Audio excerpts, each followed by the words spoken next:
In this video, we are going to show you step-by-step tooth preparation for a metal ceramic and all ceramic crown for posterior teeth. Now, the first step in crown preparation is occlusal reduction. For occlusal reduction, the first thing that you need to do is that using tapered Fischer-Burr TF13, you will give depth orientation guiding grooves. These depth orientation guiding grooves are given in the cuspal slopes. The depth of the burr is equal to the depth of the groove. Do not proceed without giving these depth orientation guiding grooves. If you do not give these grooves, you will over prepare the tooth. Now, once you have given the depth orientation guiding grooves, the next step is to use a flame-shaped burr FO25, keeping it parallel to the inner inclines, and with a sweeping movement, you will remove the occlusal tooth structure between the depth orientation grooves. So as you can see, with a sweeping motion, FO25 burr is being used to remove the tooth structure between the depth orientation grooves. Yes? So as we told you, it is very important to make these grooves so that you do not over prepare or overcut the occlusal surface. You do not have to go beyond the depth of these grooves. Always follow the occlusal anatomy or contours of the tooth. Never make the occlusal surface flat. Now, the next step is your buccal and palatal reduction. Now, how much buccal and palatal reduction you have to do? 1.3 to 1.5 mm of buccal and palatal reduction will be done, both in the cases of PFM as well as the all ceramic crowns. How will you do it? We are using a tapered Fischer-Burr TF13, orienting it parallel to the long axis of the tooth, and then reducing the buccal and the palatal surface with sweeping movement. You can also see that as we are doing the buccal and palatal reduction, we are creating cervical margin or a finish line 0.5 to 1 mm above the margin of the gingiva. The next step is proximal reduction. Once you are done with the first level preparation of your buccal and palatal surface, now you can do your proximal reduction. Proximal reduction, the purpose is to break the proximal contact while not causing any damage to the adjacent tooth. You can see in the demo, the faculty has created a lip of enamel between the tooth and the adjacent tooth. Can you see that? A lip of enamel has been left. Why this lip of enamel has been left? So that you do not damage the adjacent tooth. And this is a very thin lip of enamel, and now this can be very easily removed using a straight probe also. Okay, now once you have broken the proximal contact, the next thing is that now you're going to plane the proximal walls using a TF13 burr. Keep the burr parallel to the long axis of the tooth and ensure a constant plane of reduction from the buccal through the lingual side. From the buccal through the lingual side, a constant plane of reduction while you ensure that there is a definite margin formation. So right now in the demo, you can see proximal surfaces being prepared, and alongside the buccal and palatal surfaces are also being prepared. So we are doing the preparation of all these surfaces, buccal, palatal and proximal. And you can appreciate that how a finish line is being created alongside. It is 0.5 to 1 mm above the gingival margin, and a definite margin formation can be seen. Please remember that for breaking the proximal contact, TF11 burr will be used, and later TF13 burr will be used. What you should also remember and appreciate is that the amount of buccal and palatal reduction to be done is guided by the width of the TF13 burr. the width of the finish line will be the same as the width of the burr.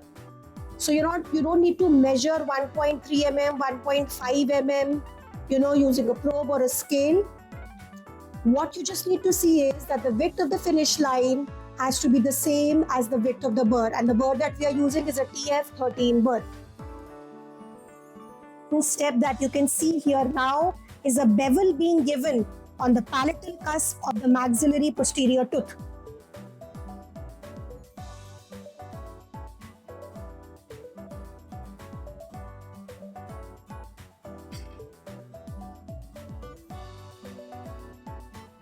So the refinement of the preparation is going on. And you can see the faculty has a yellow band TR26EF burr now for finishing the preparation. Yes, TR26EF burr, which is a yellow band burr for finishing the preparation. So all the surfaces are being finished using this burr. And when we are finishing the preparation, it is very important to ensure that all the surfaces are smooth. We do not see any noticeable burr marks, and there are no sharp edges, and all line angles must be rounded. So all this has to be ensured when we are finishing the preparation.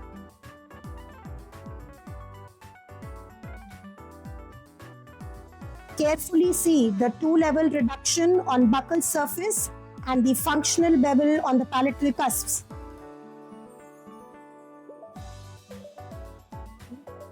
Always check the margins with a probe. The probe should run smoothly through the circumference without any steps. You must check this in your crown preparations. Also, you must check occlusal clearance. You can see clear occlusion clearance, you can see from the opposing tooth.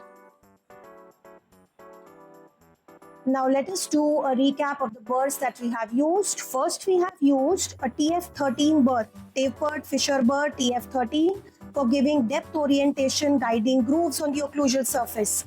Please note that we will use this burr again for the buccal and palatal reduction, and also this burr will be used again when we are doing proximal reduction after cutting the contact, after breaking the contact. Now we have used a FO25 burr, FO25 flame-shaped burr on the occlusal surface. Now what you can see is a TF11 burr. It's a needle-shaped burr. The TF13 is a larger diameter tapering Fisher burr, which will be used after the TF11 burr is used for reducing the proximal walls.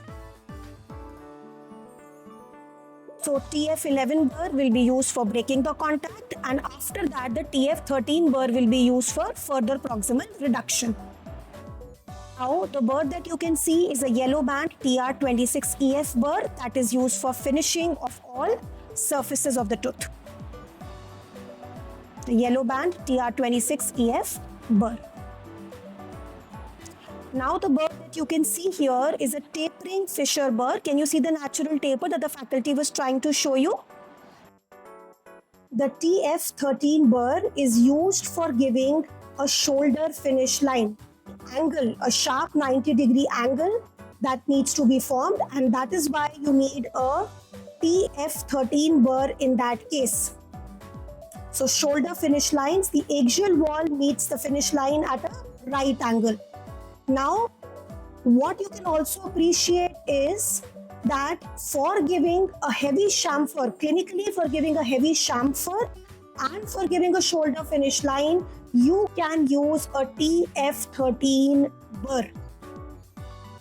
Only for giving a chamfer finish line, which is given in the cases of an all metal tooth, you will need to use a TR13 burr, since in that case you need a obtuse angle and not a 90-degree angle between the axial wall and the finish line.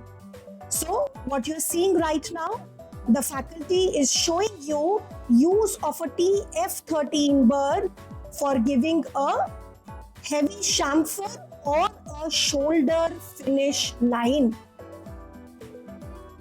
Okay, so you can see a 90-degree angle, a sharp angle, which is made between the finish line and the axial wall.